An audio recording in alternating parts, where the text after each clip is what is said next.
Good morning, everybody. It is a Saturday. We are going to Sean's house for some much needed track prep, and I am super excited because I'll be installing my new Race Tech harnesses, a Beamer World floor mounts, as well as putting the 91 and up harnesses on the passenger side, and just some much needed track prep, probably bleed the brakes, but we're going to Pacifica, so let's get this day started, and I cannot wait for the upcoming track day.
Alright, we are at Sean's now.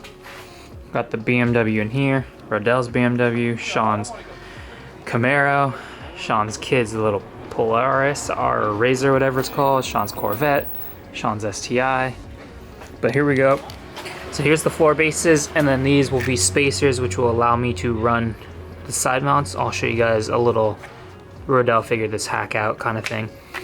And then we got my Race Tech harnesses in here, 6-point. They're 2-inch on the shoulders for the Hans, 3 inches for the lap. And then we're gonna put the 91 up on the passenger side, and then we got a little beverages of choice, and Sean's cooking up some Traeger tri-tip.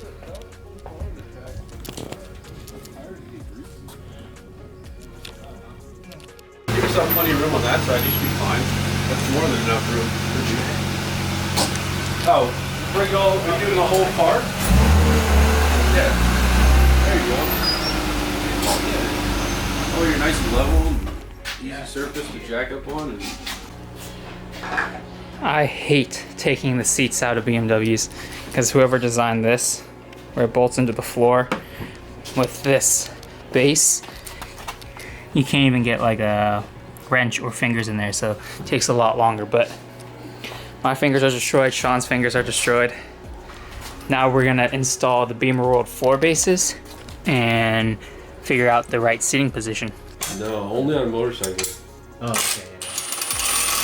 Yeah, it's fun in a car. I mean, I could bet in a motorcycle though, it's crazy, I bet. I did every year in MotoGP for 4 years in a row. Rodell got some new tires, the Nanking AR1s. He opted to choose these over the NTO ones because people say they are 2 seconds faster. We'll see. 170? 170 a pop? Out soon. Yeah, those are nice. Expensive. Wow. So floor base in on one side with the side rail. Now I mounted up the side rail on my seat, and we're gonna test fit exactly where this will work. And then right now I'm actually gonna do the harnesses because it's gonna be really hard to mount up the 6-point underneath. So go ahead and mount up the Race Tech and then figure out the appropriate distance. It's been about 3 hours, still working on the seat, trying to get everything perfect, the fitting, and of course, you know, we always think it's gonna take an hour and it ends up taking twice, 3, 4 times as long. But luckily Rodell, he's done this before, and so finally he's helping me after he's done bleeding his brakes. And these bases that Sparco make are different than the VAC ones, so I had to flip on, which you're allowed to do with these ones, flip it inside out, and for more adjustability. But still, with the holes, they don't perfectly line up, and then the seat's still crooked a little, so just lots of trial and error. If You guys can kind of see if the seat isn't straight on, it's kind of angled. The classic BMW where you're angled not directly at the steering wheel. So we're trying to make it so it's perfectly straight on the steering wheel, and that's proving to be quite a pain. Way too long. Seat is finally in. I'll have a quick release. Hi. Alright. Might be putting on a quick release here. We weren't able to fully push it far enough forward. My pedals to leg ratio is fine. It's just my arm to wheel ratio is a little long. So putting the quick release will push it out maybe 2 inches. So that might be perfect, but seats in, zero flex whatsoever.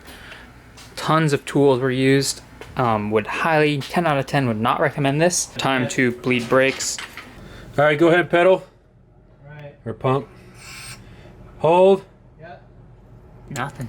There's no bubbles. One more time. Yeah, let's go one more time just to. All right. Can I release it? Yep. It's close, right? All right. I'm gonna pump it one more time. Pump it. Okay, hold. Yeah. If there's no bubble, then it's good. No, we're good. Brake fluid is done. Brake bleeding, not a whole lot of bubbles at all. Fluid was pretty clear.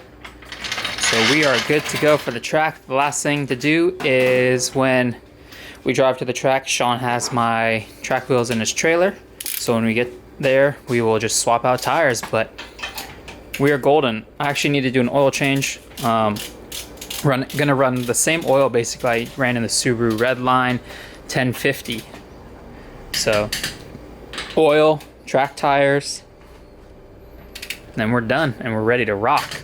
Installed the quick release steering wheel. Renlin, less T-Rex, or a little more T-Rex, but not fully extended on the arms, because I was realizing when I did my canyon drive and everything, I was overextending my arms, and now, as you can see, your arms are staying closer. Which actually, Declan was telling me you want a closer steering wheel because you're not using as much energy when extending out. So Yeah.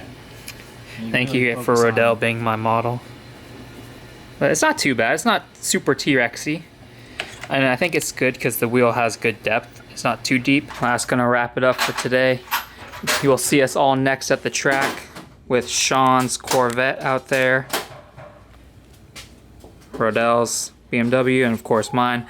Rodell's running in advanced group, and he's running race in time attack. Sean is running low intermediate, Yeah, low intermediate. no time attack, and I'm running higher intermediate, or I can literally go in whatever class I want to.